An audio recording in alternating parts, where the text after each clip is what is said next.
Hello and welcome to this recorded how-to guide on how to be a digital professional. This is part 2 of a 2-part series brought to you by Digital Skills and Training. I'm Sarah and I'm the Digital Skills Manager. The Digital Skills team are a small team of trainers and communicators based in computing and library services. This is the second how-to session with the Digital Skills team. Last time, we looked at why you should and how you can prepare to become a digital professional. You'll be able to watch this recording on the How To webpage.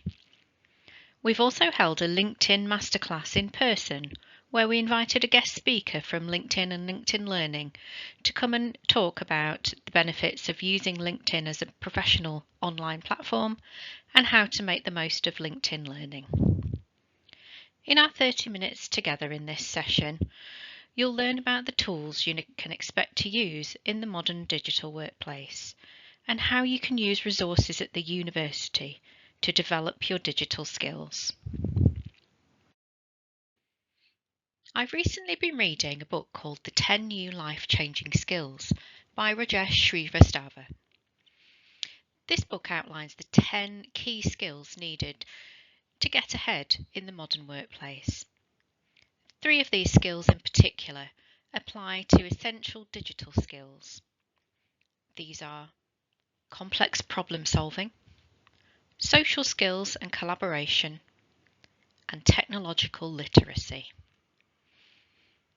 If you'd like a summary of the book, if you scan the QR code or use the short link, you can listen to a short summary video giving you an overview of the book if that's your preferred way to access the information. Or I would recommend reading the book itself. In part 1, we explored essential digital skills, the 20 tasks for the digital workplace. These cover broadly 3 areas where the digital skills team can help you.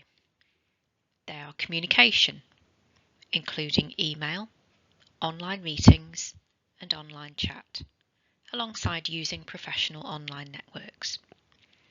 Collaboration. We can help you learn about file storage and file sharing. And finally, problem solving. We can help you to understand where you can take online tutorials and access learning platforms, how to ask the right questions and gain help with learning organisational systems, and introduce you to project management tools.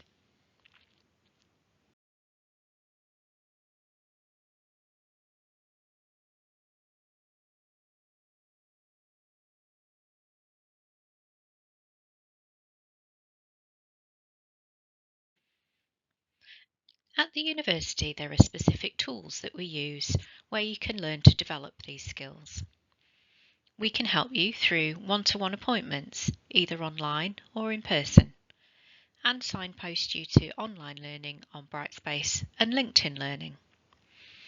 The tools that we cover are Microsoft Teams, Outlook, OneDrive, LinkedIn Learning, Microsoft Planner, Microsoft Word, Microsoft PowerPoint, Microsoft Excel, NVivo, and SPSS. The last 2 are 2 data analytics tools for quantitative and qualitative research. To learn about organisational systems or software, these may differ by school or by service, and will certainly differ by employer and industry. We can point you to the right person to speak to, or advise you for a specific industry in a one-to-one appointment. To learn about the professional online network, LinkedIn, the Careers and Employability Service can help you, or look out for events like the recent LinkedIn Masterclass.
On the screen now, you will see a walkthrough of the Digital and Information Skills for Students Brightspace module. This module is designed to help you with your studies, both to develop your digital skills and to help you use the library and library referencing. However, there are key sections you can use to also upskill, ready for the modern workplace. There is no audio on the walkthrough. Please just watch it through.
On the screen now, you will see a walkthrough of how to access information about alumni and the skills they've developed that have helped them to gain jobs in industry.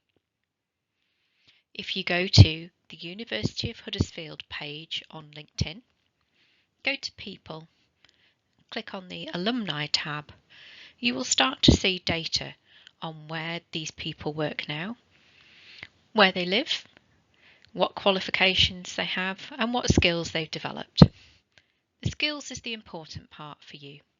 You can take a look and see what skills you need to develop specifically for your industry.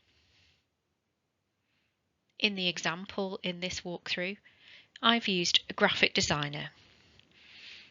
You'll see when you input the title, the skills that come up include graphic design, but they also include software such as the Adobe Creative Suite, like Photoshop and Illustrator. You'll also see in the walkthrough that with your access to LinkedIn Learning, you would also be able to develop these skills ready for the workplace. Adobe in particular offers certification through LinkedIn Learning, so you could learn the essentials in all 4 of the programs within the Creative Cloud, for example.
All students can activate a free account on LinkedIn Learning whilst you're with us at the university.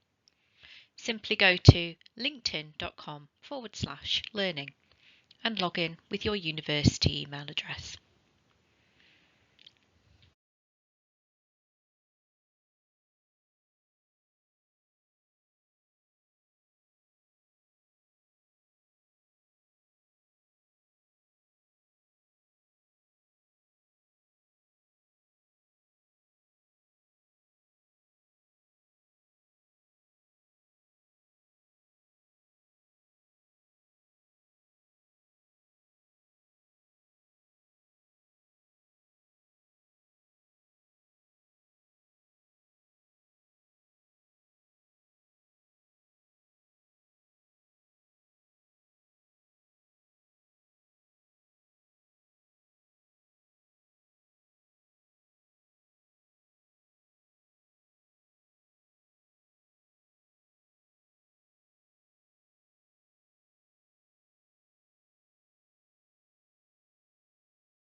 There are many benefits to using LinkedIn Learning.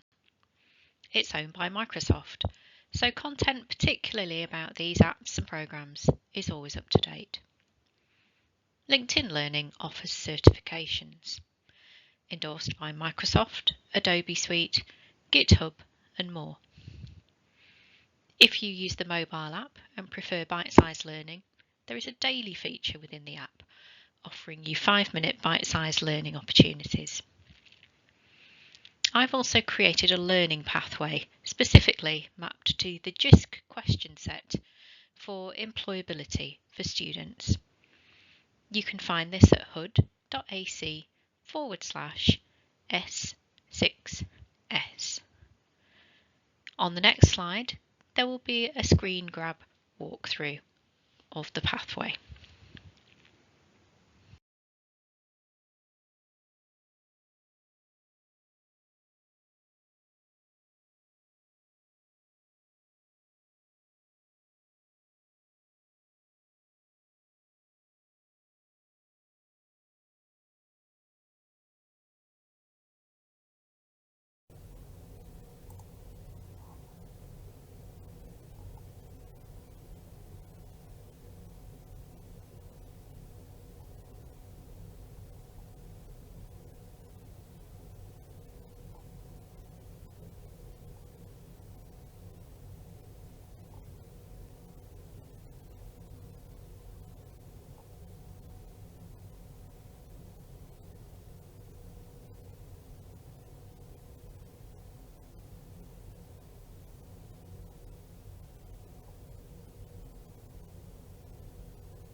Alongside your learning, be proactive.